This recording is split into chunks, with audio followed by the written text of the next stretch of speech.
Hi, welcome to the Not Your Average Life Coach podcast. My name is Kay Wilson and I'm a self-empowerment coach and intuitive energy healer. And I am obsessed with helping you step into the most powerful version of yourself. If you are ready to overcome your self-doubt, transform your relationship with love, money, and self-worth, and start creating the future you that you have always dreamed of becoming, you're in the right place. My desire with this podcast is to help you transform the relationship you have with yourself by sharing with you tools and perspectives that will help you actualize the life you have dreamed of creating. Treat this podcast as your own personal treasure trove of rich ideas, practices, and teachings that will transform your day-to-day experience. Joining me is the magnificent Caz, who, as a client of mine, has experienced firsthand the effect empowerment energy work and mindset reframing can have on your life. Hi guys, I first came to Kay a few years ago, and at the time I needed to make some serious changes in my life. I had just come out of a bad relationship. I was managing a business with a team of over 150 people, and I needed to make some changes that I didn't have the tools or capacity for. Working with Kay has been the catalyst I've needed. Since meeting Kay, my whole world has opened up personally, professionally, and emotionally. I'm now happily married with a new perspective on life, and I'm excited to see what she can do for you. So today we're going to talk about intimacy, rather, what is intimacy, aren't we, Kaz? We sure are. Interesting topic, largely because from what I've seen with most people, even friends as well as clients, a lot of people think intimacy is just about sex. And yeah, I just feel that actually there's a lot more to that. And that's what we want to kind of talk about today. It's a bit more of what the emotional and energetic experience is around intimacy and actually why we think it's so much to do with sex. That's where my mind went first, if I'm being really honest, when we put this topic together.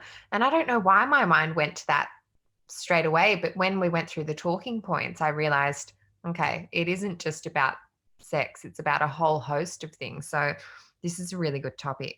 Yeah, that's mainly what people consider intimacy to be, and it's more about physical proximity than actual communication. And what I have perceived and come to understand as intimacy is actually more about feeling safe, expressing my vulnerability in a space that I emotionally won't be attacked in. So when I say feeling safe, I don't mean just physically, I mean mentally and emotionally.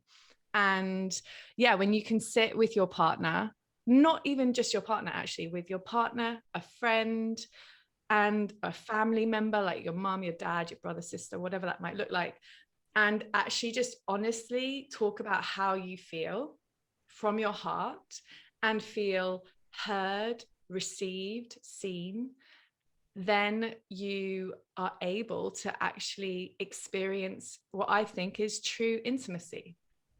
So I think a lot of the reason that people jump to sex is because that's perceived as being the closest we get. What do you think, Kaz? No, I think that intimacy comes in so many forms, but it can be physical, emotional. But when I think of intimacy now, on reflection, I think of the people that I'm closest to are probably the ones that I can be really honest with and feel really heard and understood, and vice versa. So it's not just intimacy with our partners, which is probably where my mind went first. It's with others as well. So I think it's really interesting. It's not just to do with sex. It's connection. Absolutely. Yeah. Beautifully put, actually. Yeah. It's feeling that you can express yourself and not be attacked.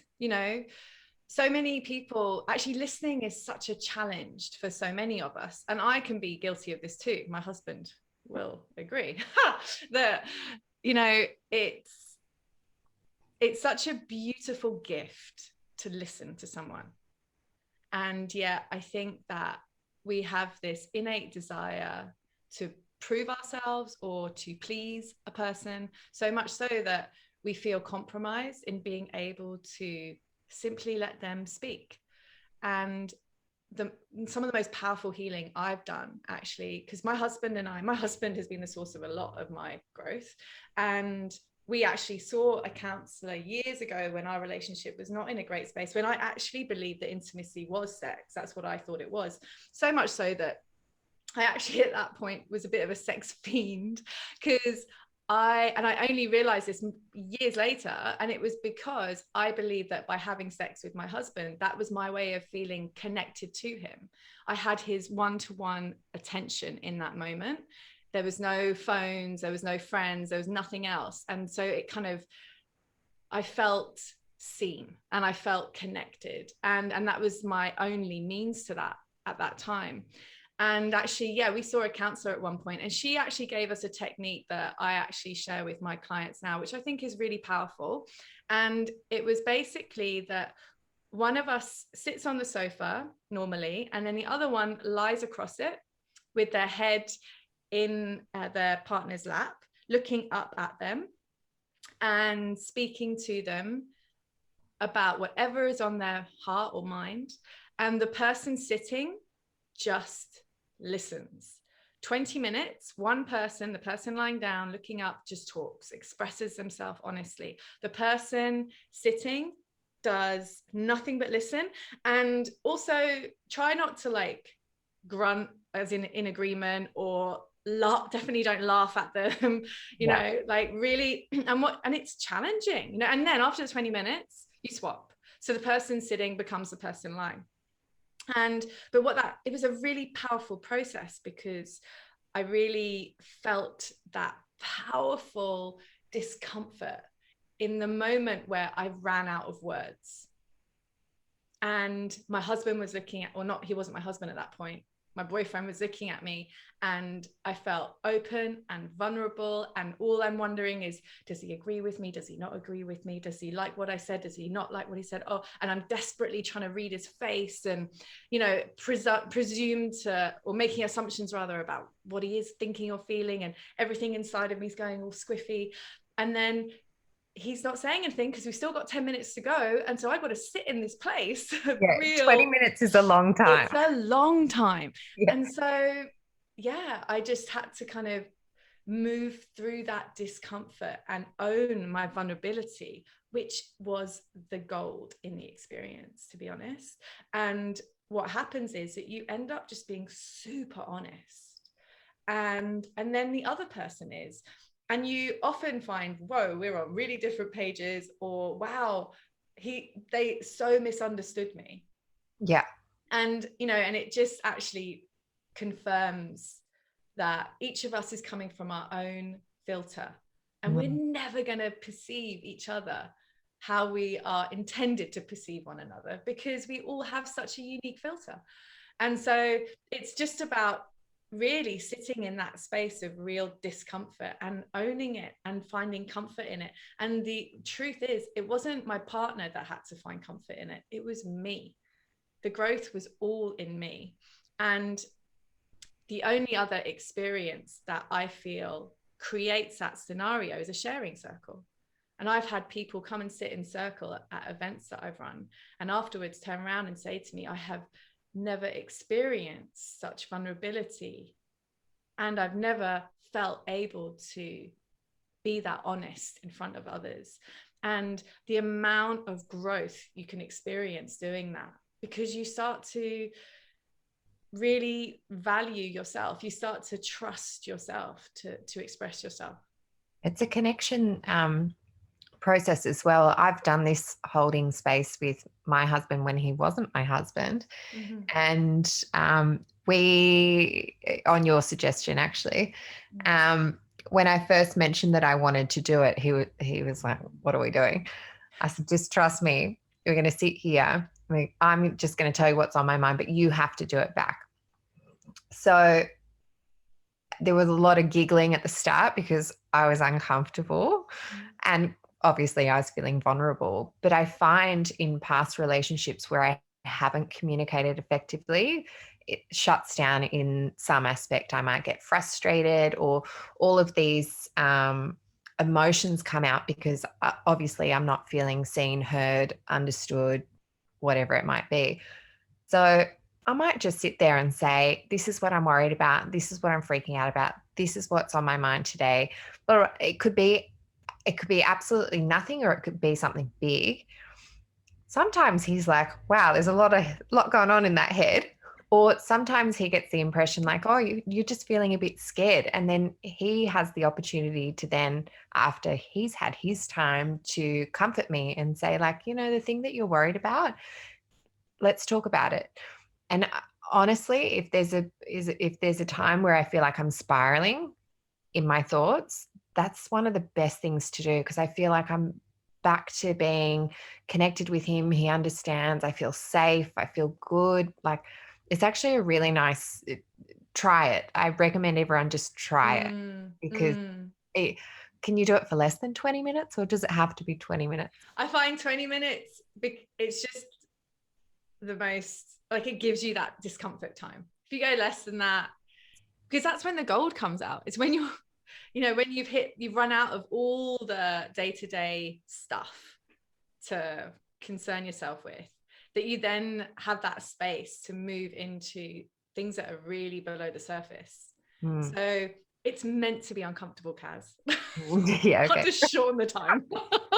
And people aren't mind readers too, like even in friendship circles or whatever it is, you've got to tell people what's going on in your mind, because a lot of the time our reactions are showing something else that's going on deeper down anyway.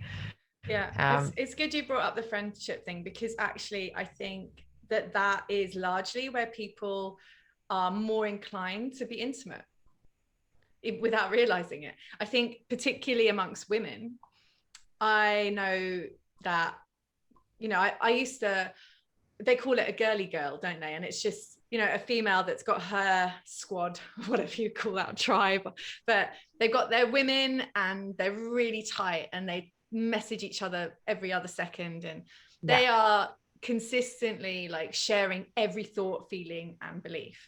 And to be honest, not always honestly, but it's more actually about just creating that connection, as you were saying, Kaz.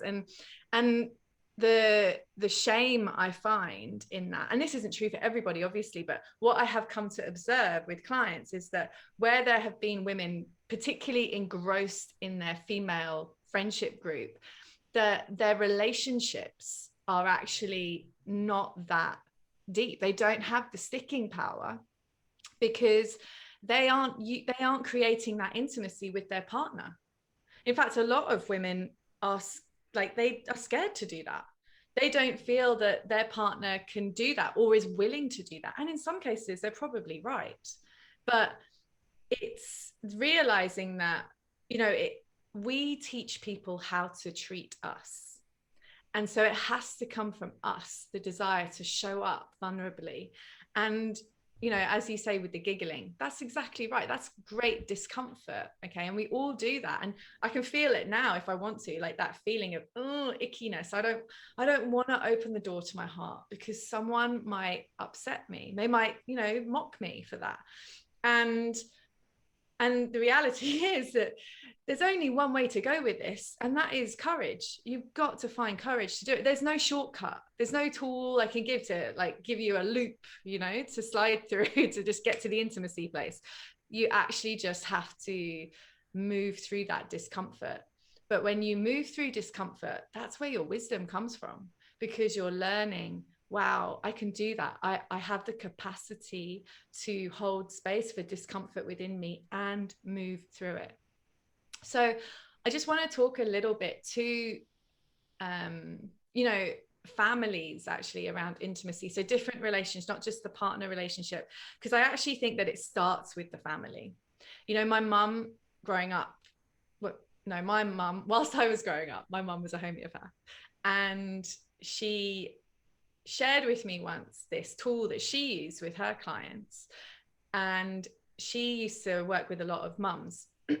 And she would get the mother to draw in circles how they saw the family unit.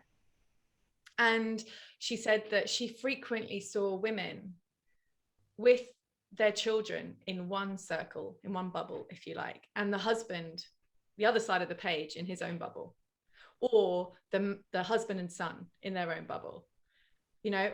And so, and it was very telling of how families were operating. And it basically tells you also how the level of intimacy is being created, because we learn how to be intimate from our parents. Or our carers or our guardians. They're the people that create the behaviors and the examples of how we show up in that way. And so if we've had challenging relationships with those figures in our lives, it only makes sense that we're not going to really understand how to do it in a profound way when we get older with our partner. And it was just interesting to me that, you know, women had a tendency to gather their children around them. And a lot of women who particularly don't work and they're with the kids all of the time, and they have a really, really close bond. And then the dad would come home from work and feel, you know, that his role wasn't to be that person to the kids. He might be the disciplinarian or, you know, the rule maker. But I'm just giving you some examples. I know this isn't true for many, many families, but it's more to just demonstrate that the relationship between your parent and child is so profound in terms of how to create intimacy. And I think that that's where it needs to start. It's about a mother and father being able to turn around to their child and say to them, how are you feeling? With silence, not with the desire to then jump in and fix something either, which is the natural inclination a lot of time. Or tell them how they're feeling or explain why they're feeling, just allowing them to talk. Because I think that, I don't know if we mentioned, but if you're going to hold space for someone and use that technique, the trick is you cannot interrupt them. Mm-hmm. You have to stay silent. That's the whole point of it, because it's allowing them to just express themselves. That's it. I can't really think of many scenarios as a child where that happens. That's it. And we're not encouraged to, generally speaking. I mean, I was an older child, I think, as well, which may have been additionally challenging, I don't know. But because as an older child, you're often told to look after your younger brother or sister, you know. And so my mum had a lot on her own mental health plate growing up. So I was never really asked, unless I was crying or in pain, you know, I wasn't often asked, you know, morning, Kay, how are you feeling? And no blame on my parents. They weren't asked that either. And that's the thing, we're not blaming anyone or judging anyone here. It's just observing patterns of behavior that are really prevalent. And with the context that this is not a cultural thing that we're comfortable with. Emotions aren't things we're comfortable with. Women are often told, you're too emotional, you know. Men are actually not allowed to be emotional. Their emotional experiences are cut off at the knees when they're young boys. No, you mustn't cry. You've got to look after your sister or your brother, your younger brother, you know. So it's just strong. You've got to be tough. You've got to be rigid. Yeah, absolutely. And so I have these beautiful men that come in as clients, and they're struggling in their relationships, and they know it's because they can't open up, and they don't know how, and they want to, and they're feeling disconnected all over the place, not just with their partner, but with their male friends, because all their male friends are doing is talking about sport, where they've just been, where they're going on the weekend, what they do for work, and how amazing they are. But they're not, you know, because it's all that big posturing stuff. But it's not actually connecting. It's not really creating that. It's definitely not a safe space. You know, with most male groups, where someone opens up and speaks honestly, they are mocked. And so it's actually all of us recognizing that we all can support one another in this. It's not up to anyone outside. It's just about us allowing people to speak their truth and respecting it, not necessarily agreeing with it. I don't agree with everything my husband says when we do our 20-minute swap, but I know it's his truth and I honor that. And, you know, actually allowing people to have opinions that are different to yours is very powerful. In fact, I think the world would be a much better place if we stop feeling the need to impose our views on each other. And I guess tying to our subject last week as well about fear, when I'm just thinking about a child that might be opening up in a family dynamic, and then the parent might be wanting to fix that emotion because they're fearful that for whatever reason. So Yeah, absolutely. yeah, I I have a guess. client like that actually who she's a powerful lady herself. She has a daughter who's being bullied, and she wants to obviously fix that scenario for her child, but you can't, and I say to her, your daughter is having her own journey. You're the bow and she's the arrow, and as parents it's it's the job to just bring them into the world and give them all the resources that they need to flourish. But we got to let them walk through darkness to find their own power within themselves. And what's really going on for that beautiful woman is triggering from her childhood where she was bullied, and wanting to fix it for her daughter, which is completely understandable. But the way that she wants to fix it for her daughter is clearly not the way the daughter wants to deal with it. And so instead of letting the daughter find her own way, she's kind of imposing, like, you should do this and you should do that. But from what she's telling me about the daughter has a very different approach to this. And the advice I've given her is to allow your daughter to feel her way. We're all attracting every single experience that we have. We're all manifesting and attracting. And it doesn't just start when we get to our teens. It starts the moment that we come into being.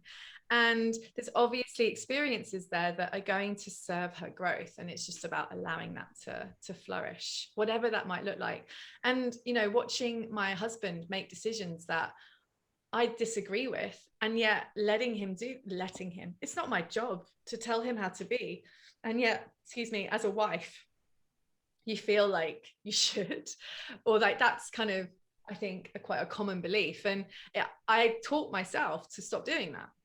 Even when he was about to go and do something I profoundly disagreed with, I realized, I was like, I've got to let him run into that wall, because that's when he's going to realize he won't want to do it again. But that must create a nice dynamic within, that he feels safe enough to go and do those things and know that you're still there supporting. Yes, yeah, absolutely. And that took a while to develop too. Because when we both started our own businesses at the same time, and we started off by being very critical of each other, and actually that was very destructive. So it's been a growth journey, and now we have more intimacy and more trust in each other than ever, and it's a really beautiful experience, but it does come with time. So yeah, understanding that trust is basically what we're talking about here. Trust and connection. Actually, what you said earlier is so true. Trust and connection. And when we are able to nurture trust within ourselves, we are then able to hold space for ourselves as well as other people. With that example I gave at the beginning, when I was talking about us, my husband and I, doing that process of lying on each other's laps and talking, it wasn't his judgment that was making me feel really uncomfortable. It was my internal judgment of myself. Yeah. And it's about recognizing that it's the way it's always, I keep banging on about it, it's our relationship with ourselves. That's the core of everything. And so it's actually actively developing safety within yourself for your own emotions. And when sometimes, especially when I get recommendations of clients, so when someone has come to see me for a session and then they send their friend in and that friend will sit there and I'll say to them, so what challenges are you facing? What's brought you here, essentially? When I get someone that turns around and says, oh no, everything's just fine. I heard so many good things. I just wanted to come. Great. They're obviously not feeling too ruffled, but equally, I know that a lot of people are fearful of vulnerability. They don't want to actually open up to their emotions. And so what I'm looking at is somebody who's clearly here for a reason, and whether or not they know it is up for debate, but it's just then breaching that discomfort they have about showing up honestly. If I have someone come in and go, you know what, Kay, things are going really well, but I felt the need to come and I'm not sure why, but I'm really open to seeing what unfolds, that's a different thing. That's someone who's really actively aware of their internal environment. But when they come in and they go, I'm fine, then that's alarm bells all over the bloody place. My first impression, they might be a bit scared to dive into what might that's be it. right. Or are they just unaware? So maybe they are unaware that that's the reason. I was definitely one of those fine people. And it was only when I started doing the energy kind of healing that I realized I clearly wasn't. It was actually when my relationship really fell over. That's when I was like, oh, things haven't been fine for a long time. Yeah. What are other ways that your family dynamics can show up in intimacy? I think of the person that I've got a friend she's not a hugger, doesn't like hugs. Yes. And I often wonder. Yeah, it's interesting when someone's very physically withdrawn like that. It can talk to fear around vulnerability.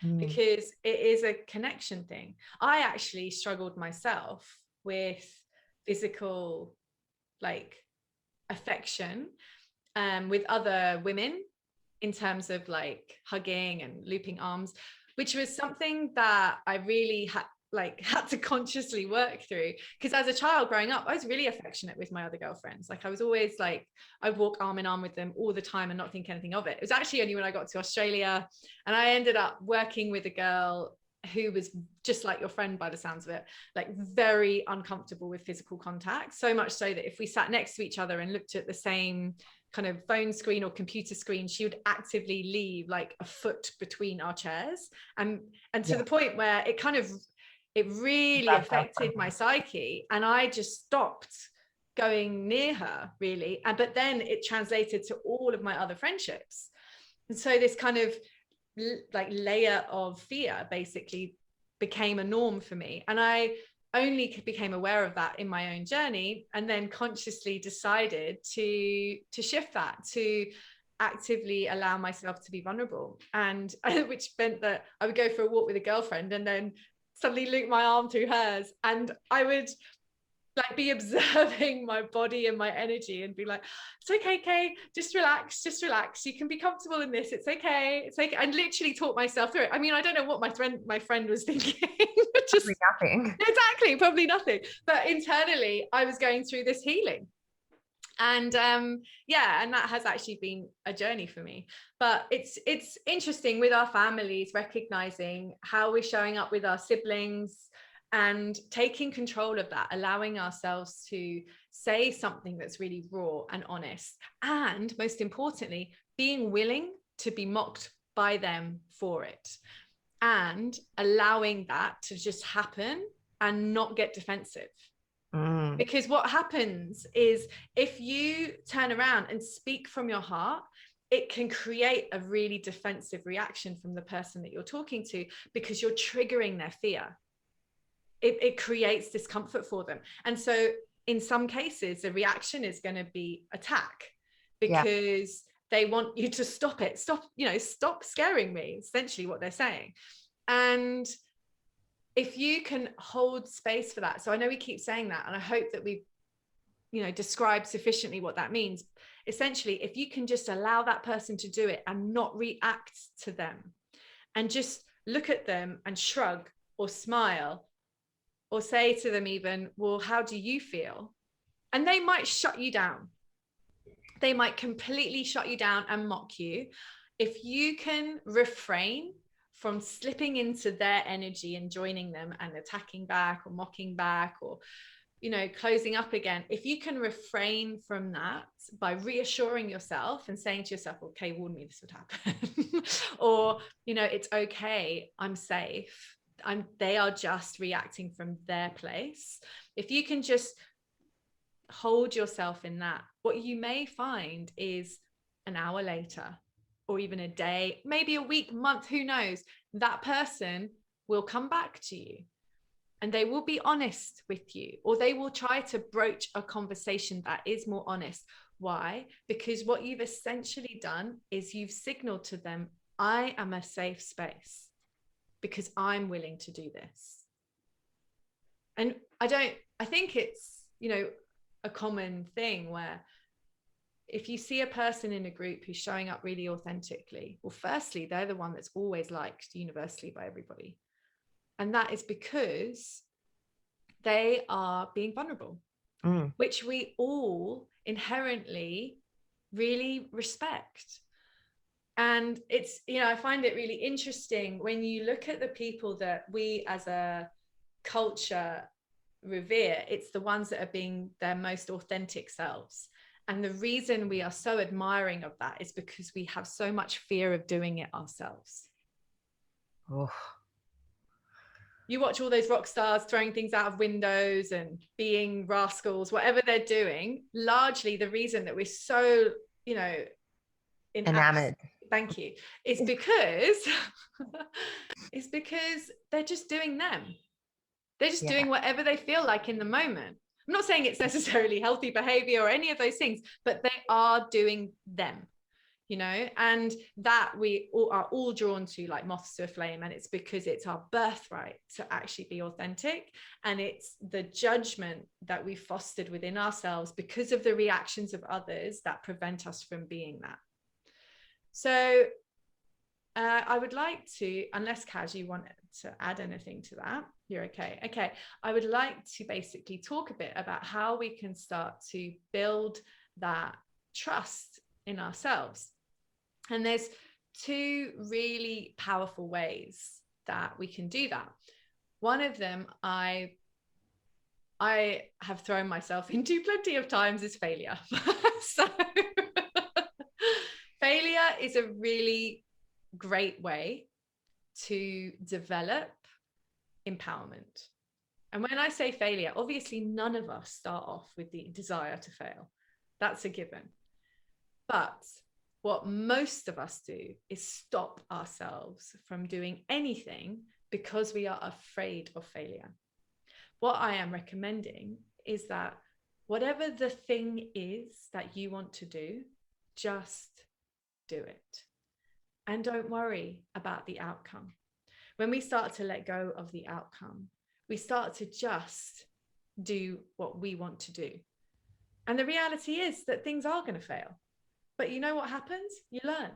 That's how you gain wisdom. It's through failure most of the time. And the more you do something, the better you're going to get at it. Everybody knows that's what practice is. So it's about thinking about all the things that you might have on your to-do list that you've not got round to, and recognizing that the emotion or the energy behind those things is fear, essentially. That's what the limitation is. And helping yourself through that, saying things to yourself like, well, I'll give it a try just this once. Or, you know what? I'm just going to try this whole thing out and see what happens. The worst thing that can happen is I fail. Yay. I can try this. I've got me and I'm enough. Whatever the thing is, support yourself, create that narrative that can really help yourself move through that fear of vulnerability. Have you had many experiences with failure or overcoming fear to fail? 100%. I'm working on a new project at the moment. I'm not going to say what it is yet. Okay. But it has taken me a long time to scratch the surface of it because of fear, and because I'm not sure if I've got something worthy of the right idea. I now am moving forward with this project, but on the basis that I'm going to do it for myself, and if it helps one person, great, it's my gift to the world. That if I come from that place, then anything on top of that's a cherry on top, I guess. But what stopped me initially was, what will everyone think of it, or will it be the right thing, or is someone else doing it, and the more I thought about that, the more I thought there are so many great tools out there or products out there that if people had stopped themselves with those thoughts, they wouldn't be out there to begin with. So I'm just going for it. But there's other examples in my life where I've failed at certain things or made bad decisions, and then I've made some really good decisions. So I used to look at women when I was younger, really older, really confident, capable, sure of themselves, women around me. And I used to think like, wow, how did you get like that? How did you get so sure and so, confident? And to be honest, the more I think about it now, it's just life experience. Yeah. It's getting up, being pushed down, getting up, being a bit more confident about who you are, what you like, what you're willing to take and what you're willing to give. That's So, it. There's no one else that's going to ask for it. It's only you. And it's just about whether or not you're going to give yourself permission to do that. And so if you really want to build trust in your relationship, if you really want to experience intimacy, it's about creating that space and being able to, move through your partner being potentially really uncomfortable with the idea of that sitting on the sofa tool, and saying to you, no, I don't want to do that. And maybe saying to them, okay, well, will you just think about it for a while and get back to me? Or maybe we can write each other notes. If being face to face with them is too much for them or even you, maybe write a little letter saying how you feel. And it's just opening up that channel of communication, of honesty, that allows trust to be birthed, if you like. I remember on the failure topic, I remember before I got married, feeling I had no doubts about getting married to this beautiful man or anything like that. But I'd grown up in an environment where there was divorce and multiple relationships on either side from my parents. And I remember feeling a bit vulnerable or scared about entering into a marriage because in my environment, they had never worked out.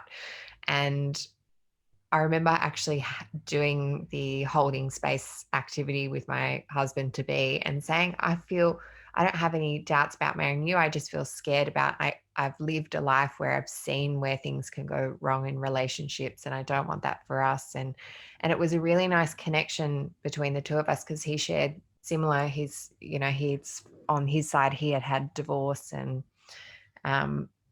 similar situations. So we actually found out that we had the same fears. So that created a really safe dynamic where like now we don't even talk about it. So I feel like I've discussed it and it's open. I can move out forward. there. Yeah. It's actually really interesting that, and I'm glad you brought that up, because even though we spoke earlier about families and how intimacy can be, or your personal relationship with intimacy can be heavily impacted by the relationship you have with your parents or your guardians or whoever brought you up. What I see time and time again is exactly that: people coming in and saying, I can't be this with my partner because the only examples I've had are XYZ. And so the reason I want to highlight this is because it's not your job to reproduce what your parents did. It's your job to choose your own way.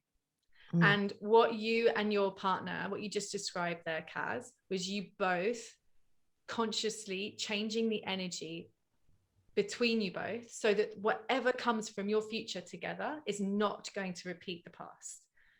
And that's our job. It's about us individually taking responsibility. Sure.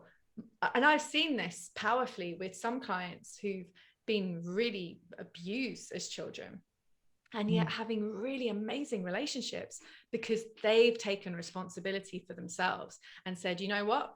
I am not my mother. I am not my father. I am whoever I choose and decide to be. And they've created a really powerfully wonderful relationship with their other half.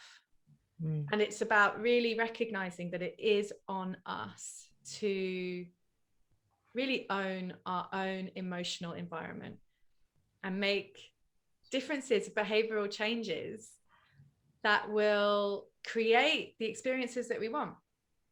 So just before we finish up here, the other tool I really want to share with you to support your inner journey with trust, if you like, is creativity. And this again is something I discovered personally when I randomly decided to sign up to a painting course and decided to paint my mum, no less. And full transparency, I did study art at school, which was years ago, but I never did painting. I did loads of charcoal. I'm one of those life drawing people. And anyway, so I went along and I really wanted to get into painting. And so there was a teacher there and she was great. And there was about, I don't know, 5 or 6 people in this class. And we've all got our photo of what we want to do. And so I'm painting away and I get it wrong, inevitably. You know, I put color in the wrong, but it's not quite the right tone or whatever it is. And then I experienced this sense of, oh, this is rubbish. You know, I'm going to stop. I can't do this. And the teacher's there and she's like, oh, well, maybe just try this, you know? And she didn't know what she was doing. She was just speaking her truth. But what she was actually doing, very kindly, was supporting me in moving through my internal judgment and discomfort. And actually, as I continued to just keep going and keep going and keep going, sure enough, it turned out wonderfully, actually. And I sent it to my mom and she hangs it on her wall and she loves it. Yeah. But it's creativity, and you don't have to be an artist. You can use creativity in any way you like. It's a bit like when we talked about changing your room. So that transitional period, you know, when you decide to renovate a room and you pull it all apart and you've got dust cloths everywhere and it all looks a mess, but you just keep going and keep going and keep going, and then you end up with a space that looks really beautiful. It's exactly the same thing. It's just using creativity, can be with cooking, you know, recipe, whatever it is, just moving through that stage of, I think I might have put the wrong thing in the wrong place, and just keep going. Yeah. And you're going to get to where you want to be. So are you talking about being creative with yourself is what I'm hearing, rather than with someone else to build? Just going through, yes, I am. You're right. So it's about, because in order to really powerfully be able to show up honestly with people, especially if you've not done that, and you feel the people around you aren't going to be supportive of that, then I recommend that you really work with yourself so that when you do that, you at least can back yourself. So that when everyone goes, whoa, why did you say that? Or don't be so emotional, or tries to shut you down, you have it within yourself to say to yourself, that's them, not me. I know that speaking my truth is going to help me, and I am good with that. So yeah, creativity is a powerful way to work with yourself through that stage, if you like, of doubt and discomfort. Understanding how you're showing up, observing the things that you're saying to your partner, recognizing that there's a desire for something deeper. These are all opportunities for you to start creating a new relationship on a verbal level. And the thing is, it will inevitably translate to the physical space too. So if you wish that your partner was more affectionate, softer, kinder, then start with words. You know, start with giving them compliments. A lot of the time people are just upset with their partners because, you know, they never say nice things, or they don't think that I'm good at what I do, or, you know, they're always questioning me, or they're always telling me what I should do. Well, how are you showing up? You know, what's the energy you're giving off? If it's about taking ownership, taking responsibility, consistently showing up with your truth, your love, your kindness, your softness. You go up to your partner as soon as you get home, wrap your arms around them and tell them that you love them. I guarantee they're going to be pleased to see you. And they're going to probably say the same thing back. You consistently turn around and say to them, oh, wow, I really loved that you did that. Or that was a really great idea. You consistently give that kind of feedback. That's the feedback you're going to get. A lot of the time when you're like, say you're getting frustrated, they're probably getting frustrated back. And if you change it's the same in any situation, whether it's relationships, work, friendships. Try it and see if you get a different energy back. Yeah, it's Give called the what you're law. wanting to Sorry. give what you're wanting to receive. That's exactly right. Because universal law of cause and effect is that you get what you give. Yeah.